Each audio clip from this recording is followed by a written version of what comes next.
মুসলমানদের মাঝে এমন কিছু সম্মানিত সৌভাগ্যবান ব্যক্তি আছেন যাদেরকে মুস্তাজাবুদ দাওয়া বলা হয়।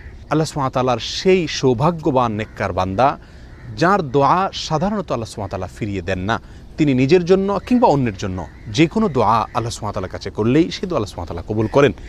তাকে বলা হয় মুস্তাজাবুদ দাওয়া। সম্মানিত বন্ধুগণ, এই মুস্তাজাবুদ দাওয়া আমরা কিভাবে হতে পারবো, কিভাবে এই সৌভাগ্য অর্জন করতে পারবো যে আমি হাত তুললেই আল্লাহ সুবহানাহু ওয়া তাআলা সেই দোয়া কবুল করবেন, আমার কোনো দোয়া আল্লাহ সুবহানাহু ওয়া তাআলা ফিরিয়ে দিবেন না। এ বিষয়ে তাবরানী বর্ণিত একটি হাদিস আমরা পেশ করতে চাই। সিনিয়র সাহাবী সাদ ইবনে আবি ওয়াক্কাস রাদিয়াল্লাহু তাআলা আনহু তিনি একবার নবী সাল্লাল্লাহু আলাইহি ওয়াসাল্লামের কাছে আহ্বান করলেন, দরখাস্ত করলেন, ইয়া রাসূলুল্লাহ, আপনি আল্লাহর কাছে আমার জন্য দোয়া করুন, আমি যেন মুস্তাজাবুদ দাওয়া হতে পারি। নবী সাল্লাল্লাহু আলাইহি ওয়াসাল্লাম তাকে বললেন, আতিব মাতআমাক তাকুন মুস্তাজাবুদ দাওয়া।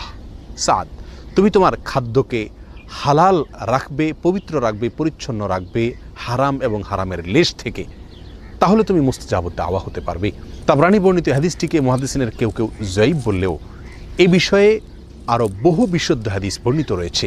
সহিহ মুসলিমের এক হাদিসে নবী সাল্লাল্লাহু আলাইহি ওয়াসাল্লাম ইরশাদ করেছেন যে একজন ব্যক্তি অনেক সময় দুর্গম পথ পাড়ি দিয়ে অনেক দূর দূরান্ত থেকে মক্কায় আসেন, দোলায় মলিন অবস্থায়, চুল এলোমেলো অবস্থায়, ক্লান্তি এবং সকল কষ্টকে উপেক্ষা করে তিনি এসে আল্লাহর দরবারে হাত তুলেন, দোয়া করেন মক্কায় এসে, বাইতুল্লাহ এসে, এবং তার চাওয়াগুলোকে পেশ করে থাকেন এবং এমনভাবে চান যেন আল্লাহ তাআলা তার দোয়া কবুল করবেনই করবেন।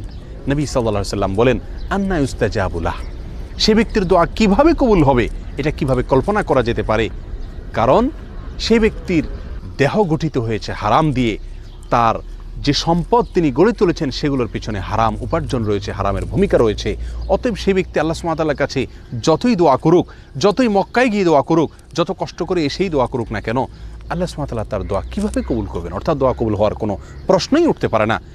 সম্মানিত বন্ধুগণ, এই হাদিস আমাদেরকে যে বার্তা দেয়, আমরা যদি মুস্তাজাবুদ দাওয়া হতে চাই, আমাদের দোয়া আল্লাহ সুবহানাহু ওয়া তাআলা ফিরিয়ে দিবেন না, সকল দোয়া আল্লাহ তাআলা কবুল করবেন, এটা যদি আমরা চাই, তাহলে আমাদেরকে সর্বপ্রধান এবং মূল যে বিষয়টির প্রতি খেয়াল রাখতে হবে সেটি হলো আমার খাদ্য গ্রহণ এবং যে কোনো উপার্জন যেন সম্পূর্ণ হালাল হয়।